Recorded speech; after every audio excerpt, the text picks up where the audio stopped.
নমস্কার। তো আপনাদেরকে তো আমি কয়েকদিন আগে দেখিয়েছিলাম যে আমি ডায়ান্থাস ফুলের চারা লাগিয়েছি।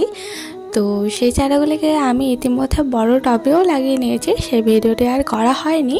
তো দেখুন চারাগুলি থেকে ফুলও ফুটে গেছে। তো চলুন আপনাদেরকে আমি দেখাই সেই ডায়ান্থাস গাছের চারাগুলি থেকে কি কি কালারের ফুল হয়েছে। মোটামুটি অনেকগুলি কালারের হয়েছে, কিন্তু এখনও সব চারা থেকে ফুল হয়নি, জাস্ট কিছু কিছু ডায়ান্থাসের গাছে ফুল ফুটেছে। প্রত্যেকটা গাছে এখনও ফুল আসেনি। কিছু গাছে কুড়ি এসেছে, বাট কিছু গাছে কুড়িও আসেনি। তো চলুন দেখতে থাকুন কী কী কালারের ডায়ান্থাস ফুল হয়েছে।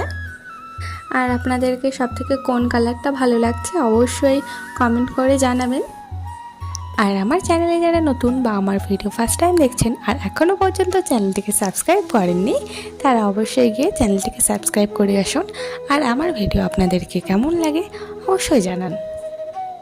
তো আপনাদেরকে তো আমি দেখিয়েছিলাম কী কালারের ডায়ান্থাস ফুলের বীজ থেকে আমি চারাগুলি লাগিয়েছিলাম। তো সেই চারা থেকে এই বিভিন্ন কালারের ডায়ান্থাস ফুল হয়েছে।